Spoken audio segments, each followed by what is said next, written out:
Hoje, terça-feira, dia 28 de março, aconteceu a primeira audiência no Senado americano para investigar as causas das recentes quebras bancárias dos Estados Unidos e descobrir se houve alguma falha regulatória ou se foi apenas um problema de má gestão bancária. E a essa altura do campeonato, todo mundo está ciente do problema de risco de juros a que esses bancos estavam expostos, sobretudo o Silicon Valley Bank, que acabou sofrendo uma grande corrida bancária, e isso culminou na segunda e terceira maiores falências bancárias da história dos Estados Unidos. Mas há uma outra versão dessa história, que envolve o Bitcoin e toda a indústria cripto e que até beira a teoria da conspiração, mas como vocês verão, está embasada na realidade e os fatos sugerem que houve e está havendo um ataque regulatório contra o Bitcoin e todo o setor cripto.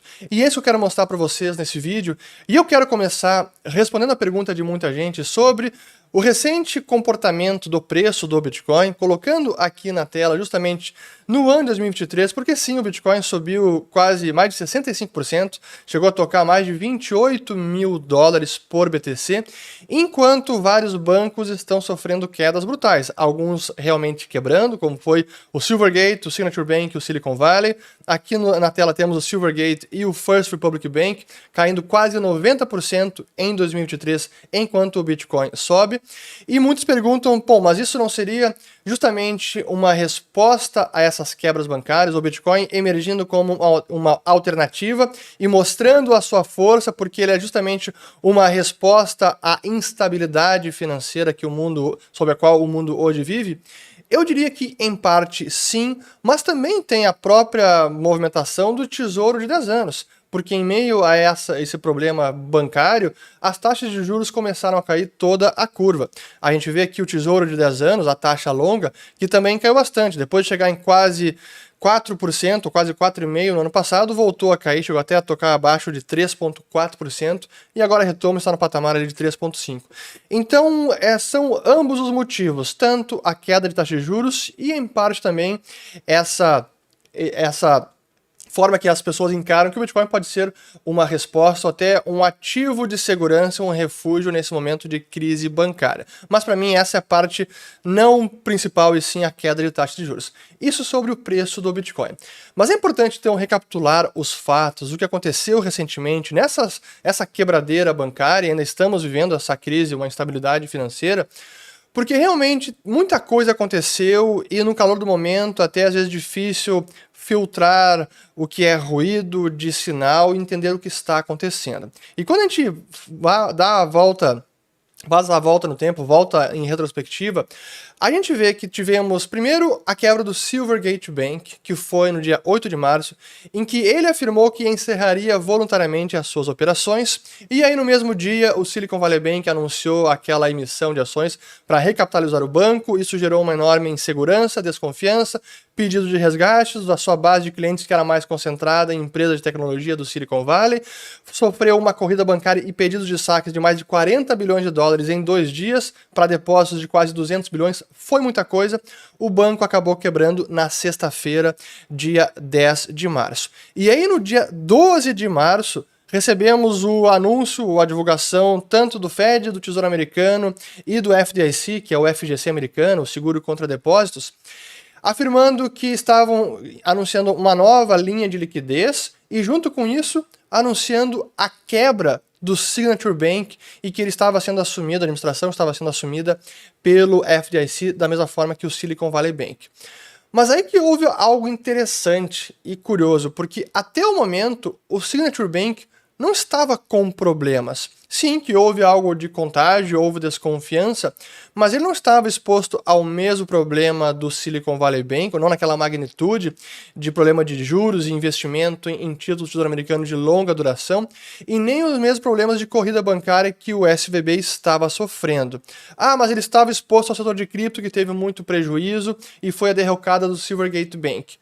Não exatamente isso. E é que eu preciso voltar no tempo também e relembrar o que aconteceu com o Silvergate, porque sim, era um banco que estava muito exposto ao setor de cripto, veio fornecer relacionamento bancário para várias empresas dessa indústria, acabou sim tendo prejuízo por conta da quebra da FTX, o golpe, fraude da FTX, mas ainda assim navegou nessa turbulência toda e conseguiu sobreviver.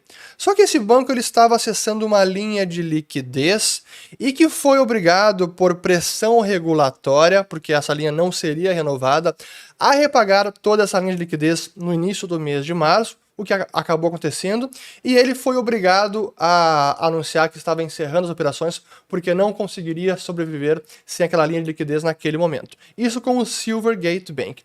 Mas no caso do Signature Bank, a história é bem diferente, porque o que nós tivemos ali foi uma quebra forçada. Não foi simplesmente um banco que teve apostas ruins e uma forte corrida bancária e simplesmente colapsou. Não, na verdade este banco foi colapsado. E não sou eu apenas que estou afirmando isso e especulando que isso pode ter sido o que aconteceu. É o próprio conselheiro do banco Signature Bank, que é ninguém menos que Barney Frank, que foi congressista americano durante 30 anos, foi presidente da Comissão de Serviços Financeiros nos Estados Unidos e é um dos autores da peça legislativa chamada Dodd-Frank Bill, depois da crise financeira de 2008, que buscou trazer mais regulação para o setor, e ele mesmo afirma isso. E eu quero trazer a própria afirmação, entrevista dele sobre isso. Tem legenda, mas eu vou colocar os trechos e vou traduzindo ao mesmo tempo rapidamente, porque é importante vocês escutarem das palavras do próprio Barney Frank. Isso foi numa entrevista no dia 13 de janeiro, o dia seguinte após o banco ter sido colapsado. Então, deixa eu colocar aqui e vamos lá. Well, we didn't collapse, we got collapsed. There's a very real difference between Silicon Valley Bank and our bank, and in fact, we were the victim, I think, of a contagion generated by Silicon Valley. There was a clear contagion. Então ele falando ali o seguinte, bom, nós não colapsamos, nós fomos colapsados porque o nosso banco era bem diferente do Silicon Valley Bank, sim que houve algum problema de contágio gerado, então sim, houve um claro contágio, mas vamos prosseguir. I noticed even in some of the newspaper articles noted the surprise. I think that it was a mistake. We're going to get an answer to that, by the way, because the FDIC will be selling our bank. I think somebody's getting a very good deal. Aí falando aqui que até os jornais se surpreenderam, assim como eles, porque agora o FDIC que assumiu o banco vai ter que assinar a venda do banco, porque o FDIC assume o banco para vendê-lo, e alguém vai comprar esse banco e vai fazer um ótimo negócio, porque o banco é muito bom, então vamos seguir aqui.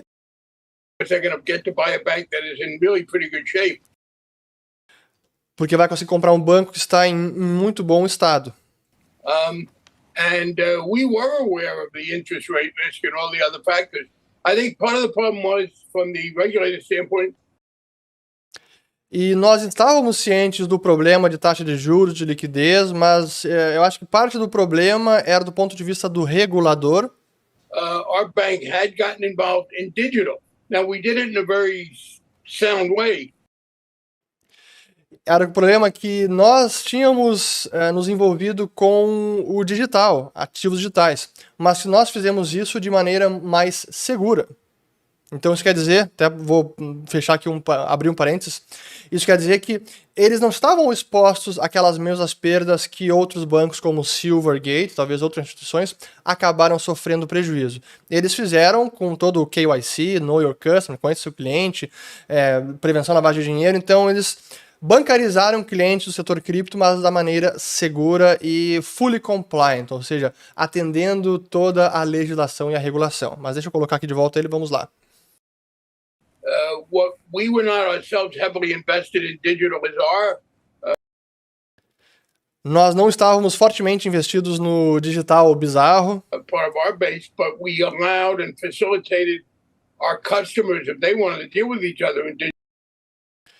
Mas assim fornecemos o serviço para os nossos clientes se eles quisessem lidar uns com os outros.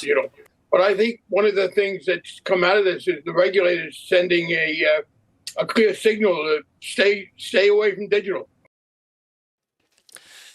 Então eu acho que a grande conclusão disso tudo, aqui eu acabo o trecho dele, é que os reguladores quiseram mandar uma mensagem para todo o setor bancário, fique longe de digital, ou seja, fique longe de cripto. Então essa afirmação do próprio conselheiro do Signature Bank.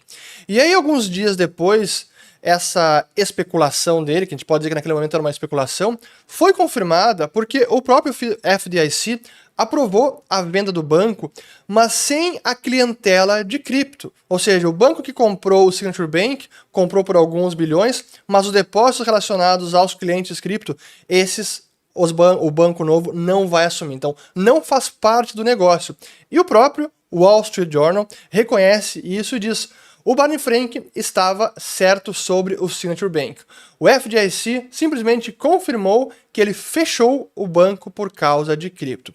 Então vejam, era um banco que certamente sofreu algum tipo de contágio, mas não estava na mesma situação de insolvência ou de enorme iliquidez que estava exposto o Silicon Valley Bank. Era outra situação. Então o fechamento do banco, que foi o que aconteceu no domingo, para surpresa de todos, não era esperado por ninguém. O Barney Frank disse na entrevista que o banco poderia operar na segunda-feira sem nenhum problema. O Fed e o FDIC argumentam que o banco não forneceu informações solicitadas no tempo que era necessário e que isso trouxe mais suspeita e que o banco poderia quebrar, então vamos fechar o banco. E, na verdade, os motivos secundários, talvez principais, é justamente esse ataque regulatório que está acontecendo agora contra o Bitcoin e todo o setor de cripto.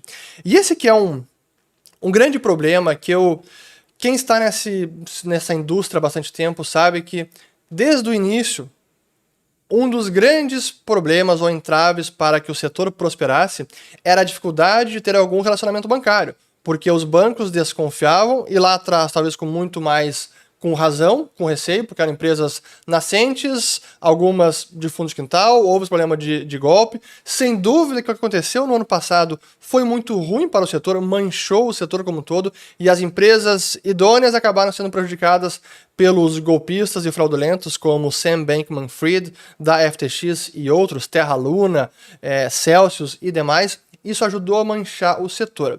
Mas desde sempre o problema de bancarização foi um grande entrave. E agora o que nós estamos vendo é essa pressão dos reguladores para desbancarizar o setor. E é uma pressão que está acontecendo de forma velada, ela não é completamente explícita. Isso nos traz a chamada Operação Ponto de Estrangulamento, ou Operation Choke Point, que foi uma operação levada a cabo pelo governo Obama em 2012, onde, pelos meios regulatórios, eles forçaram vários bancos a não mais atender setores que o governo não gostava, como, por exemplo, o setor de tabaco e outros setores menores. Então, as empresas desse setor acabavam ficando sem nenhuma forma de manter as suas operações porque não tinham acesso a serviços bancários. Como é que vai receber dinheiro? Como é que vai pagar fornecedores? Como é que vai pagar a folha de pagamentos?